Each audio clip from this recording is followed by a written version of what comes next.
بسم اللہ الرحمن الرحیم۔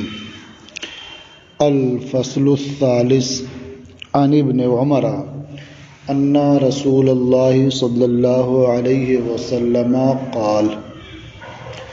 یہ مشکوٰۃ المصابیح کا صفحہ نمبر 494 ہے اور باب الحوض والشفاعہ کی تیسری فصل ہے۔ حضرت عبداللہ ابن عمر سے مروی ہے کہ اللہ کے رسول صلی اللہ تعالی علیہ وسلم نے ارشاد فرمایا، ان امامکم حوضی ما بین جنبیہ کما بین جرباء و ادرجا۔ اللہ کے رسول صلی اللہ تعالی علیہ وسلم نے ارشاد فرمایا، یقیناً تمہارے سامنے میرا حوض ہے، اس کے دونوں کناروں کے درمیان کا فاصلہ اسی طرح سے ہے جو جربا اور ازرج کے درمیان ہے۔ جربا یہ بھی جگہ کا نام ہے اور ازرج یہ بھی جگہ کا نام ہے۔ تو ازرح یا جربا ان دونوں کے درمیان جو فاصلہ ہے وہی فاصلہ میرے حوض کے دونوں کناروں کے درمیان ہے۔ یہ دو مقامات کہاں واقع ہیں، اس کے تعلق سے بعض روات نے فرمایا، قال بعض الروات ہما قریتان بالشام۔ بعض روات نے فرمایا کہ یہ جربا اور ازرح یہ دونوں شام کی دو بستیاں ہیں، شام کے دو گاؤں ہیں۔ بینہما مسیرۃ ثلاث لیال، ان دونوں کے درمیان 3 شب کی مسافت ہے۔ جو مدت سفر ہوتی ہے گویا ان دونوں کے درمیان جو فاصلہ ہے وہ 3 شب کی مسافت ہے، گویا پوری مدت سفر ہے۔ وفی روایت فیہ اباریق کنجوم السماء من وردہ فشرب منہ لم یظمأ بعدہا ابدا۔ اور ایک روایت میں ہے کہ اس حوض پر آسمان کے ستاروں کی طرح سے لوٹے ہیں۔ اباریق ابریق کی جمع، تو جگہ جگہ پڑھ چکے ہیں، پیالے ہیں، ظروف ہیں، لوٹے ہیں، تعداد کتنی ہے ان کی؟ آسمان کے ستاروں کی طرح سے۔ جو شخص اس حوض پر آئے گا اور اس میں سے پانی پیے گا وہ اس کے بعد کبھی پیاسا نہیں ہوگا۔ یعنی ایک بار اس میں سے پی لے گا تو ایک گھونٹ بھی پی لیا، اس کے بعد پھر کبھی وہ پیاسا نہیں ہوگا۔ متفق علیہ، یہ حدیث متفق علیہ ہے۔ تو اس میں حوض کوثر کے تعلق سے بیان ہوا کہ اس کی لمبائی یا چوڑائی کتنی ہے، اور اس تعلق سے پہلے بھی آپ پڑھ چکے ہیں۔ پینے کے لیے وہاں جو ظروف ہیں ان کی تعداد کیا ہے اس کا یہ بیان ہوا اجمالاً، جو پہلے بھی آپ پڑھ چکے ہیں۔ اس پانی کی خصوصیت کیا ہے کہ ایک بار جو پی لے گا کبھی پیاسا نہیں ہوگا، اور اس کا رنگ کیا ہے، اس کی مٹھاس کیا، یہ سب پہلے تفصیل سے پڑھ چکے ہیں۔ اور اس اعتراض کا جواب بھی پہلے پڑھ چکے ہیں کہ جب آدمی ایک بار پی لے گا پھر پیاسا نہیں ہوگا تو پھر دوبارہ کوئی پینے کیوں جائے گا اور اس کی کیا اہمیت ہوگی، یہ سب بھی تفصیل سے گزر چکا ہے۔ وعن حذیفہ وابی ہریرہ قال، اور حضرت حذیفہ اور حضرت ابو ہریرہ ان دونوں حضرات سے مروی ہے، انہوں نے فرمایا، قال رسول اللہ صلی اللہ علیہ وسلم، یجمع اللہ تبارک و تعالی الناس فیقوم المؤمنون حتی تزلف لهم الجنہ۔ اللہ کے رسول صلی اللہ تعالی علیہ وسلم نے ارشاد فرمایا کہ اللہ تبارک و تعالی لوگوں کو جمع فرمائے گا تو مومنین کھڑے ہوں گے یہاں تک کہ جنت ان سے قریب کر دی جائے گی۔ یعنی مومنین جہاں کھڑے ہوں گے جنت ان سے قریب کر دی جائے گی۔ اب وہ جنت میں جانا چاہیں گے لیکن دروازہ بند ہوگا، یا جانے سے پہلے ہی وہ جانا ان کے لیے مشکل ہوگا کسی طرف۔ فَيَأْتُونَ آدم، تو وہ سب حضرت آدم علیہ السلام کے پاس آئیں گے۔ فَيَقُولُونَ یا ابانا استفتح لنا الجنہ، وہ کہیں گے اے ہمارے والد آپ ہمارے لیے جنت کھلوائیں۔ تو یہاں تو یہ کہ جنت کھلوانے کی تعلق سے کہا گیا ہے، اور اس سے پہلے جو آپ نے حدیث تفصیل سے پڑھی ہے اس میں کیا ہے کہ جب میدان محشر میں کھڑے ہوں گے، لوگ پریشان ہوں گے، کوئی صورت نظر نہیں آئے گی، تو پھر سب مشورہ کریں گے، اور مشورہ کرنے کے بعد حضرت آدم علیہ السلام کی بارگاہ میں جائیں گے۔ تو مضمون یہ بھی وہی ہے، کلمات بدلے ہوئے ہیں۔ مومنین چونکہ جنت ہی میں جانا چاہیں گے اس لیے اس تعلق سے یہاں ذکر کیا گیا ہے، ورنہ یہ بھی حدیث شفاعت کبریٰ ہی سے متعلق ہے۔ تو وہ سب عرض کریں گے اے ہمارے والد جنت ہمارے لیے کھلوائیں۔ فیقول وَهَلْ أَخْرَجَكُم مِّنَ الْجَنَّةِ إِلَّا خَطِیئَةُ أَبِیکُم، وہ فرمائیں گے کہ تمہیں جنت سے نہیں نکالا مگر تمہارے باپ کی خطا نے، یعنی مجھے جو حکم ہوا تھا کہ اس درخت سے نہ کھائیں اور میں نے کھا لیا، اسی وجہ سے مجھے جنت سے نیچے جانا ہوا اور تم لوگ میرے ساتھ چلے گئے جنت سے نیچے۔ اگر میں یہیں رہتا تم بھی یہیں پیدا ہوتے تو یہیں رہتے پہلے ہی سے، تو پھر جنت کھلوانے کی بات تم لوگ مجھ سے کر رہے ہو، حالانکہ میری ہی ایک خطا کی وجہ سے تم سب کو یہاں سے نکالا گیا۔ لستو بصاحب ذالک، میں اس مرتبے کا نہیں ہوں، یعنی آج جنت کھلوانا یہ میرے بس کا نہیں ہے، میں اس مرتبے کا نہیں ہوں۔ اذهبوا الی ابنی ابراہیم خلیل اللہ، وہ فرمائیں گے کہ تم سب میرے بیٹے ابراہیم خلیل اللہ کے پاس جاؤ۔ قال، حضور نے فرمایا کہ یہ اختصار ہے کہ وہ سب وہاں سے لوٹ کر کے حضرت ابراہیم علیہ السلام کے پاس آئیں گے، وہاں بھی اپنی درخواست پیش کریں گے، تو حضرت ابراہیم علیہ السلام فرمائیں گے لستو بصاحب ذالک، کہ میں اس مرتبے کا نہیں ہوں، جو تم لوگ شفاعت کے تعلق سے آج سمجھ رہے ہو میں اس مرتبے کا نہیں ہوں، میں یہ کام نہیں کر سکتا۔ اب وہی بات آئے گی، لوگ کہیں گے آپ اللہ کے خلیل ہیں، اللہ نے آپ کو یہ مرتبہ بخشا ہے، تو اس کا جواب دیں گے انما کنت خلیلا من وراء وراء، میں تو بالا بالا خلیل تھا،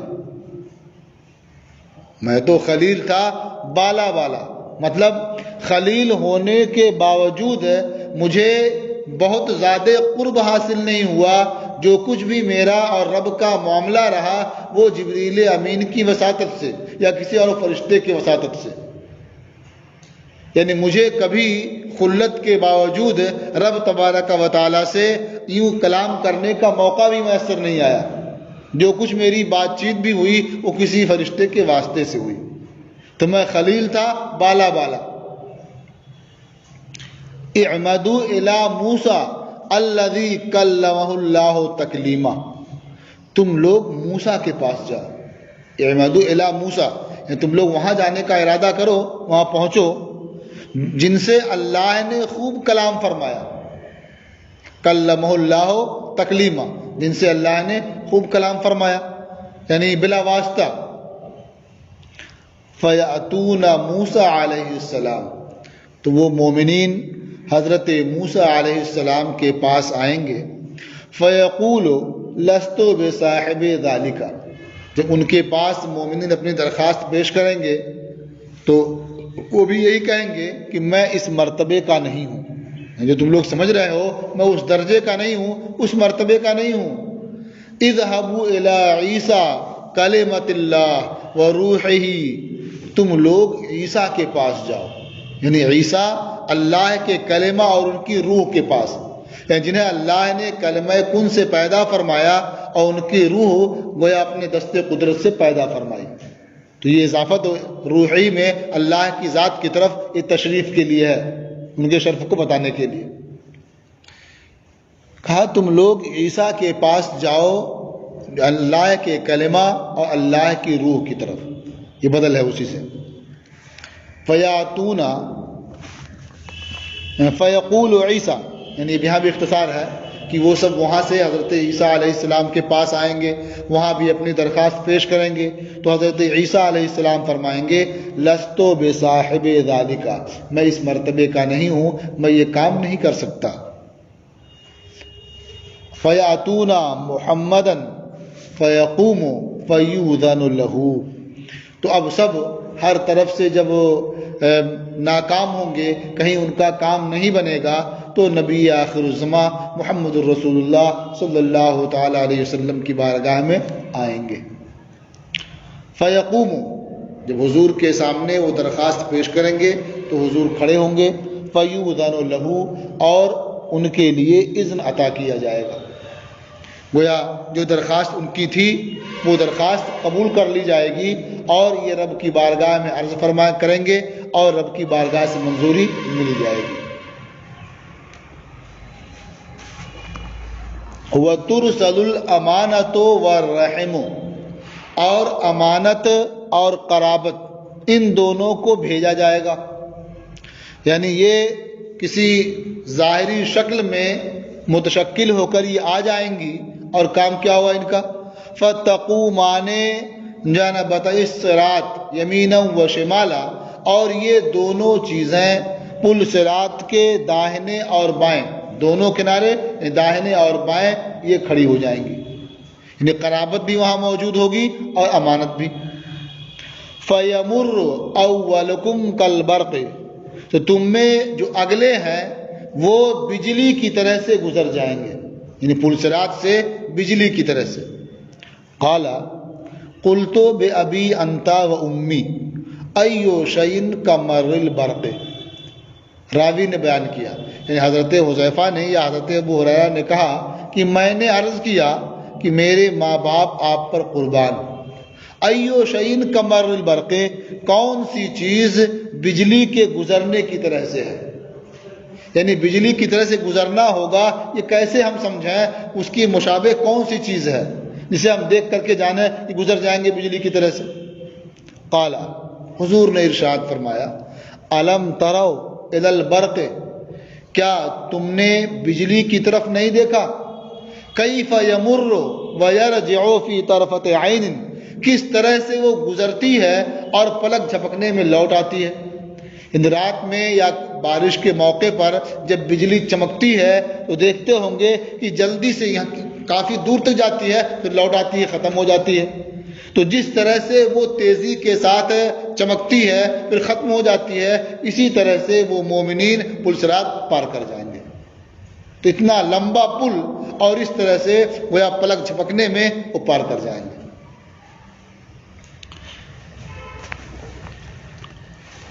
ثم کمر الریح، پھر اب ان کے بعد جو لوگ ہوں گے ان سے کم درجے والے، وہ آندھی کی طرح سے گزر جائیں گے، آندھی کے گزرنے کی طرح سے. تیز ہوا چلتی ہے، کب آئی کب آگے نکل گئی پتہ بھی نہیں چلتا ہے. ثم کمر الطیر، پھر پرندوں کے گزرنے کی طرح سے، ان کے بعد جو لوگ ہوں گے وہ پرندوں کے گزرنے کی طرح گزر جائیں گے. وشد الرجال، اور ان کے بعد جو ہوں گے وہ مردوں کے دوڑنے کی طرح سے. اب یہ جو تیزی آئے گی بجلی کی طرح سے یا آندھی کی طرح سے یا پرندوں کی طرح سے یا مردوں کے دوڑنے کی طرح سے، تو یہ تیزی کس بنیاد پر ہوگی؟ یہ فرق کس بنیاد پر ہوگا؟ وہاں تو ہر آدمی چاہے گا نا ہم جلدی سے پہنچ جائیں، تو کہتے ہیں یہ اپنے چاہنے سے نہیں ہوگا. تجری بہم اعمالہم، ان کے اعمال انہیں لے جائیں گے. یعنی جس کا عمل بہت اچھا ہوگا تو اسے بہت تیز لے جائیں گے وہ اعمال اس کے، جس کے اعمال اس سے کم درجے کے ہوں گے تو رفتار کم ہو جائے گی. تو ان کے اعمال انہیں دوڑائیں گے یا تیزی سے لے جائیں گے. تجری بہم اعمالہم، ان کے اعمال انہیں چلائیں گے. جیسا عمل ہوگا ویسی رفتار ہوگی.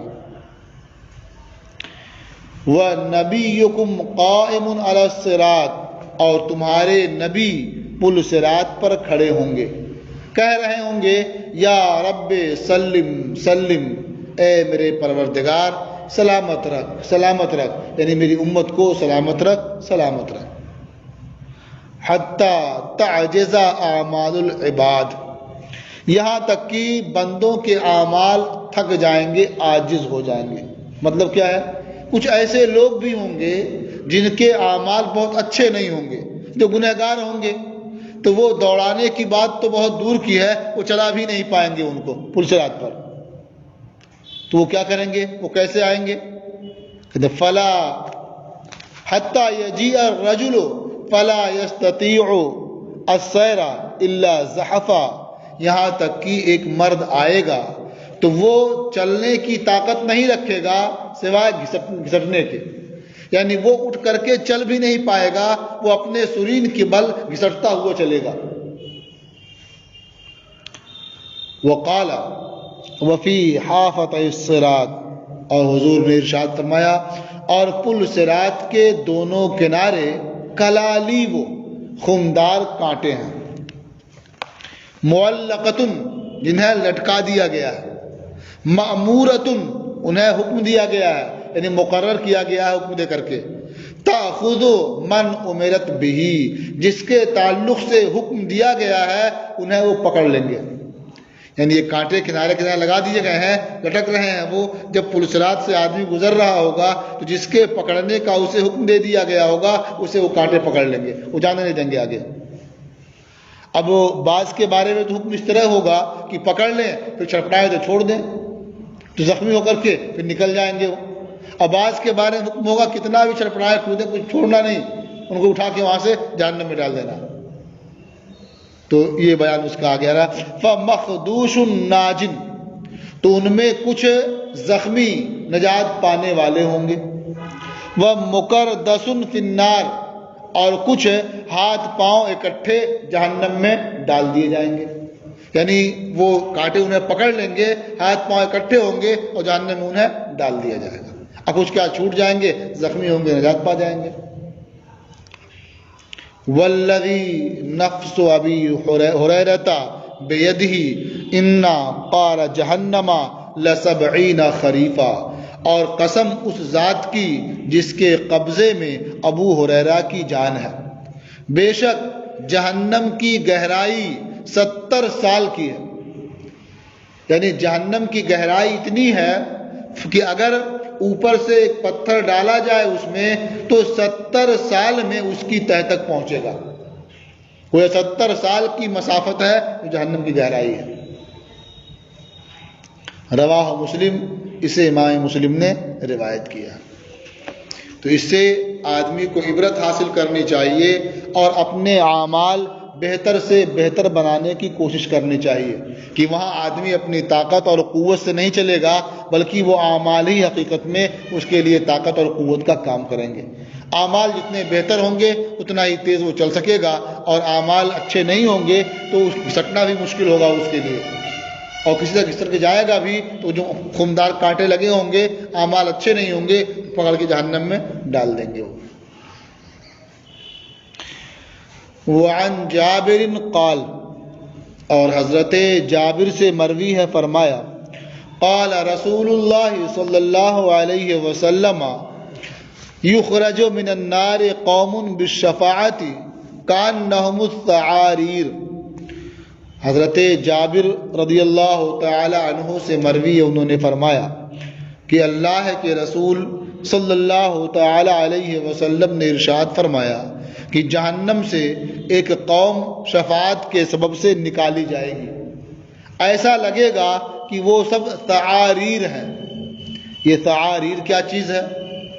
قلنا ما الثعاریر، راوی کہتے ہیں ہم نے حضور کی بارگاہ میں عرض کیا کہ یہ ثعاریر کیا چیز ہے؟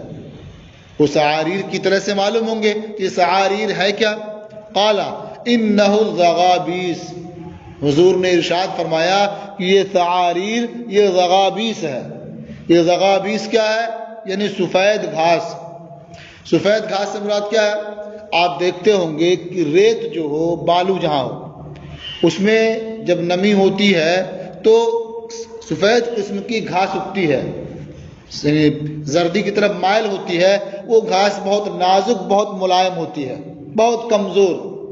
تو اسی طرح سے وہ جہنم سے جب نکالے جائیں گے تو بہت کمزور ہوں گے اس وقت. جن کے بارے میں آپ نے پڑھا نکالے جائیں گے تو سیاہ کوئلے کی طرح سے ہوں گے.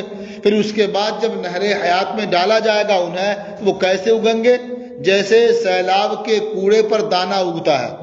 تو کوڑے پر اگنے والا دانہ جو ہوتا ہے بہت مضبوط پودا نہیں ہوتا ہے، بہت کمزور اور نازک ہوتا ہے. تو ایسے ہی کیا ہے وہ اگیں گے، وہ سعاریر ہوں گے یا غغابیس. متفق علیہ، یہ حدیث متفق علیہ. وعن عثمان ابن عفان قال، اور حضرت عثمان ابن عفان سے مروی ہے، انہوں نے فرمایا قال رسول اللہ صلی اللہ علیہ وسلم یشفع یوم القیامت ثلاثہ، روز قیامت 3 حضرات شفاعت کریں گے. الانبیاء، پہلی جماعت کون ہوگی؟ انبیاء کی، یہ انبیاء شفاعت کریں گے. ثم العلماء، ان کے بعد علماء شفاعت کریں گے.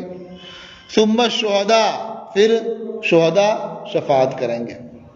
رواہ ابن ماجہ، اسے ابن ماجہ نے روایت کیا ہے.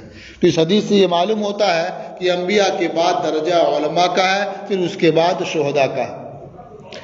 اور آپ علماء اور شہداء دونوں کے تعلق سے حدیث پڑھ چکے ہوں گے کہ جہنم میں جنہیں پہلے ڈالا جائے گا وہ علماء بھی ہوں گے اور شہداء بھی ہوں گے.